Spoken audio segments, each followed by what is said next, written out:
Well, it's the month of December, so I thought I'd do this lecture in a very seasonal setting.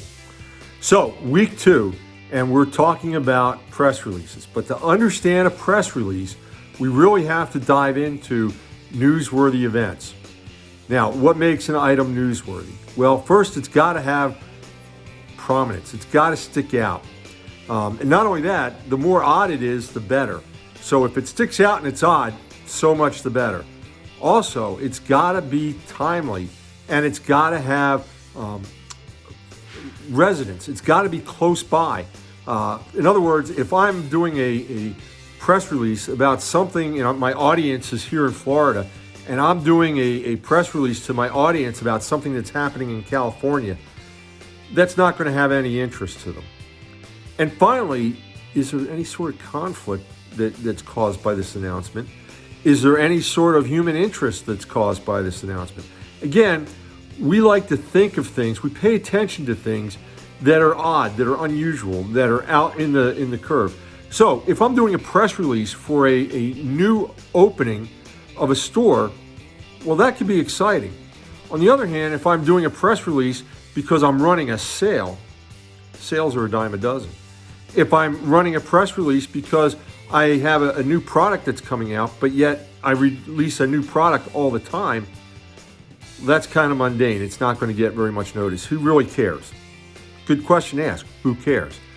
If I am doing a press release because I have an innovative product that's going to set the world on fire.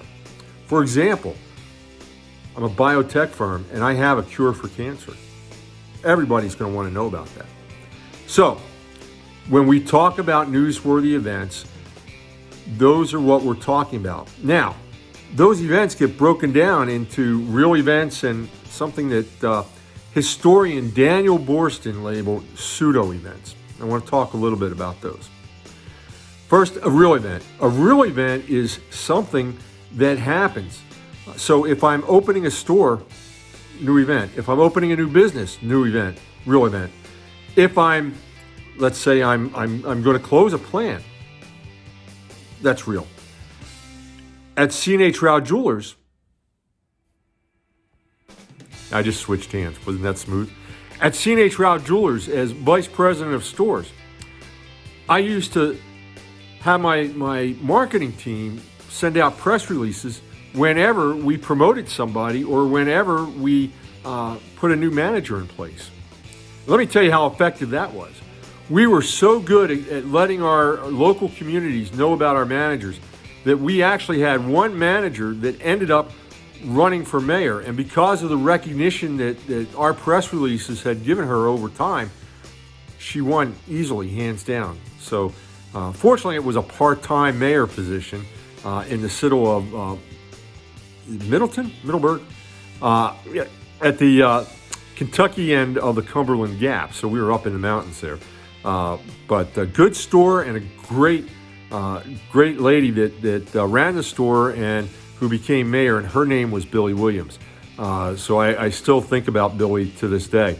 And that was all the way back in the early 80s. So at any rate, that's an example of how real events can be used. Sometimes they can be triggered by a natural event. If we have to react due to a hurricane or a tornado or a fire, those are all real events. Another example from my days at C&H Rao, shortly after I got there, one of the strip centers that one of my stores was located in Bowling Green, Kentucky, about an hour north of Nashville, Tennessee. And the strip center was on fire, and fortunately it didn't start in our store, but it was a small strip center, and we had significant smoke damage. But fortunately, the store on the very end of the strip center and the store next to it were vacant, and the smoke was rather minor. So we were able to move locations after a very quick cleanup. We had a smoke crew come in and eliminate as much of the smoke as possible. It was important because that fire happened right before Christmas. So we had press release, we had PR opportunities.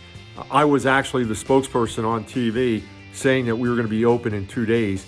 and we weren't going to let anybody. We did a large layaway business. Everybody's layaways were going to be available for Christmas and so forth.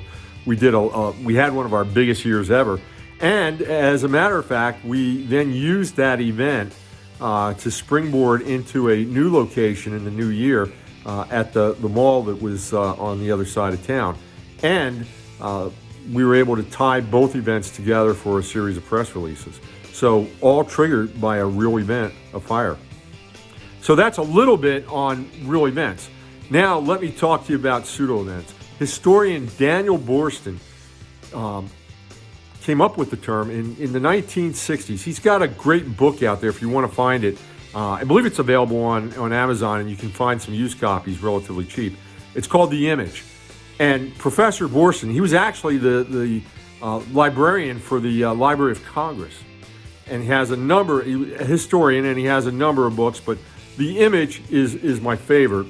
And in that, he coined the term pseudo-event. He foresaw a time in the future where fake news would be generated. He's kind of in the line of Edward Bernays in this regard, where he could see that events were being created solely for the purpose of news coverage themselves. Think about that. You're creating an event simply for news coverage. Now, as marketers in the modern day, yes, we're going to use real events and we're going to use pseudo events. And I'll give you some examples on the next video.